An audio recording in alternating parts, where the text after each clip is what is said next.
Hello Minders, welcome back to the Mind Watercolor. Got some exciting, interesting new products coming your way. We're going to talk about those today. No time to waste, we're going to jump right into it. Can't mess around today, buddy. No time to waste. Well, I was contacted by Nina from Waffle Flower. Now, crafters are probably familiar, but I was not. Waffle Flower is a stamp company. Makes stamping products for like crafters and card makers, and she's got a product that she wanted to know if I'd be willing to review. I get lots of requests, but I took one look at this and I said, yeah, I mean, this is awesome. For all you swatch monkeys out there, you're gonna absolutely obsess over this. What she has is a photopolymer stamp set for swatch charts, value scales, mixing charts, swatch card, a color wheel stamp, which is incredible. Also has some other color tools, and an individual artist trading card size swatch card stamp for individual colors. It's just really neat. So if you're like me and you're not really into cards and stamp making, you don't know a lot about it.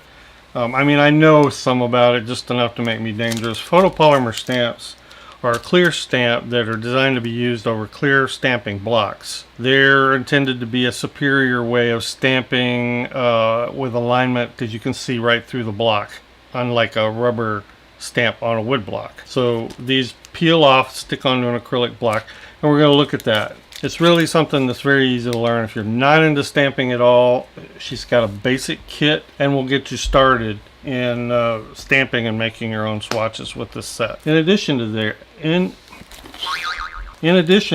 and you veteran crafters out there are going to get excited about this, she has the same sets available with matching dies if you have die cut machines. So not only can you use these, but she has various configurations that you can die cut color charts, swatch charts, artist trading cards, and this is where the watercolor wheel, color wheel, really shines, because she's got a die cut that makes the top that goes around on top of the color wheel. So there may be some of you out there who are not crafters are scratching your head thinking about that. Well, you know, don't worry about it. There's plenty enough here to get involved for you just for making swatches. Let's open them up and take a look, and I'll stamp a few of these and show you what they're all about. Alright, so first let's take a look at each of these sets. Now these are photopolymer stamp sets, as I mentioned before. If you're not a stamper, that just means that these get peeled off, put on an acrylic block. They're very stable, they don't stretch much, and all of these things can be combined. The only thing you need is to have the basic set she sells, which she'll give you some acrylic blocks to go with that. So these stamps can be used in their whole, they can be cut apart, reassembled on the block. It's just a number of ways you can use them. So this is the Swatches set, the color swatch set. This is her main 4x6 grid, and this is all one stamp. She's got some really good guides that you can look at to show, depending on what kind of a grid matrix you want. She's worked out a lot of that for you, or you can just make up your own. This right here is a value scale, although it could be used as a color swatch. This is a 2-color mixing chart, but these can also be used as swatch charts for colors if you prefer. Now, this stamp can also be used as a color mixing grid. So a lot of ways you can use these. Now this appears a single color stamp meant to create a 2x2 single color swatch card, and you can append this here if you want to that to show granularity, transparency, staining, and the light fastness rating. This one is also a single color swatch and is meant to create an artist trading card size swatch card. Really cool. And I think for me personally, I'm most interested in this. So you can create an artist trading card size swatch and be able to put them in sleeves. Just like this one is 2x2, that will fit in a coin slot page sleeve. This will fit in an artist trading card size page sleeve if you want to do it that way, or you can punch holes and put them on a ring. This one just already has all the information in it, so you don't have to append it. It's all put together in one stamp. It's really cool. Alright, and then this one is the color wheel stamp set. So you can do a color wheel, you can do a primary mixing grid or matrix. You have a split complementary triad tetrad stamp here, and lots of little additional stamps for various kind of swatches where you can customize your own. And again, a few more words you can add to your stamp and kind of invent your own little color swatching cards. Really all very well thought through. Now, before I get to demonstrating any of this, she has all these same swatch sets, stamp sets, with matching die cuts on the back. So if you're a crafter, card maker, you may have a die cut machine, and you're probably going to want to buy this set. For someone like me, who would only likely need a die cut machine for these swatches, I'm not going to get something like that, but you know, this may well be worth it for you to buy this combo set. And there's just some really neat things that the dies do. They allow you to put a top part on the color wheel that rotates with all the pertinent windows, so you can customize your own color wheel. For the single color swatch cards, the punch will give you just the right size card, and there's even a little hole reinforcement to go in it with a nice decorative border. There's a die that will cut out individual swatches of these, or each of these stamps on their own, or the single card. There are also spacers, and again, crafters will know what I'm talking about. There are spacers to use with your MISTI tool that allow you to do easy repositionable aligned stamping. I know you non-crafters like me who don't do card making, stamping, and die cutting and all that are probably not going to understand all of that, but it's there for you card makers who might have that equipment, and it's really kind of a cool added feature. So let's look at how these stamps are used. They're kind of sticky, so it peels off. Line it on your stamper, just pick it up, stick it on there real good. I'm just considering cutting them apart. If you wanted to cut them apart, you can easily put them together, back together on an acrylic block. Alright, let's give this a try. We're going to flip it over and ink it. The ink I'm using is this VersaFine ink. This is a permanent pigment ink, and when I watercolor over it, after it's dry, when I watercolor over it, it's permanent. It won't lift with water. You just want to make sure you get your all your ridges. You'll be able to see fairly well that you have them all covered. And I am not experienced, so I'm probably pretty sloppy at this, but we're going to give it a go. Let's give it a nice, good, firm press from top to bottom. Like I said, I'm a bit inexperienced, but we'll go with that. I think I'm going to try one more. And press.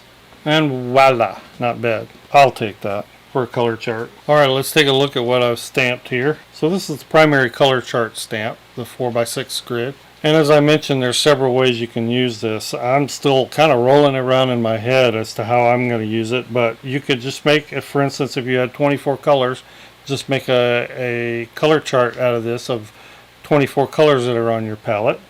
Or you could make a mixing chart out of it, you know, 6 colors this way by 4 colors that way, and see, you know, what you can mix with it. Or repeat the same stamp and get 48, 96, however many colors you want. These are the value charts. That's what they were designed for. You could use them for any kind of a grid, though, I imagine. But they were designed to be a value chart where you start with the full strength color and then gradually value it out. And then the 2 color mixing, this was designed to put 1 color at this end and 1 color at this end, then gradually mix the 2 in until you had an equal mixture of both in the middle. And then this is my favorite. This is the one I'm sure I'm going to use again and again, and this is the single color swatch stamp, and this is the one that has everything already all together. Let's take a look one more time at the color wheel. I'm not going to go through and stamp these, but this is just another stamp set that she's offering that allows you to make color wheels.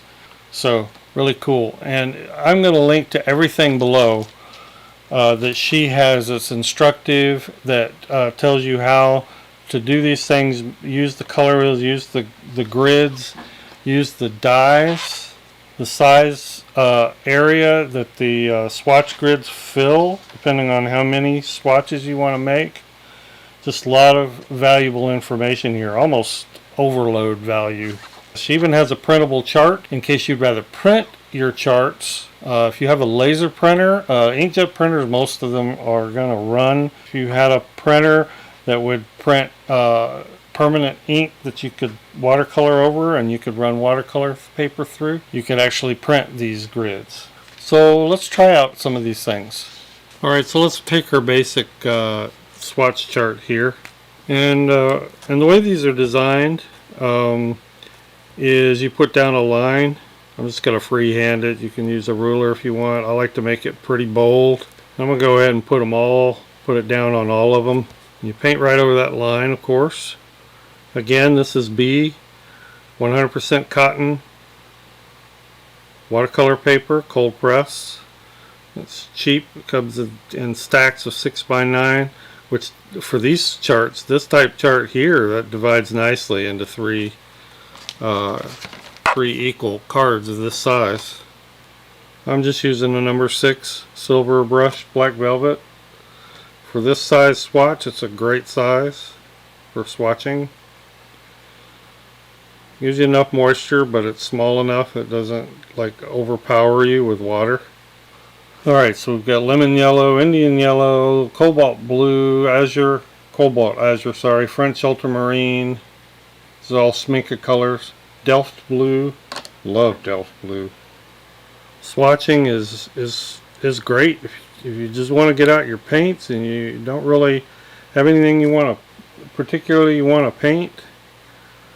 It's just great to get out and make these nice even swatches. And if you're a beginner, it's a good way to practice getting nice smooth flat washes, or if you'd rather graduate them, you can practice your shading. Well, while that's drying, I'll show you another intent that this was designed for, these type swatches.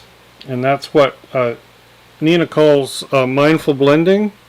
It just gives you some nice borders to go by. So you paint one color on this side, another color on this side, and then you blend them in the middle.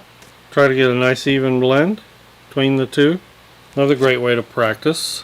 I'm also wondering, because I like to do color swatches in a slightly graduated. So since the transparency test lines are going vertically, maybe it works best to swatch horizontally. So I'm going to try that. So I'm going to get a nice heavy saturated mass tone at the top. Just feather that out to a tint at the bottom. Yeah, I think that could work. And if you don't think your mass tone is enough, just charge in a little more of it at the top, just to give you a nice full strength to tint swatch. In fact, I do think that's probably the way I'm going to use them. Alright, so here is a value scale stamp, and that's what it's designed for. You could use it as a color swatch stamp if you want. You could use it as a value color swatch. In other words, you could cut these out and then put them together in a fan out ring set. Or you can just use it to practice. And this is great for practicing your pigment to water ratio and learning control. Really great. And here I'm just doing that. It's a great way to warm up. Great way to test the color. And there you have it. The value scale stamp. Pretty neat.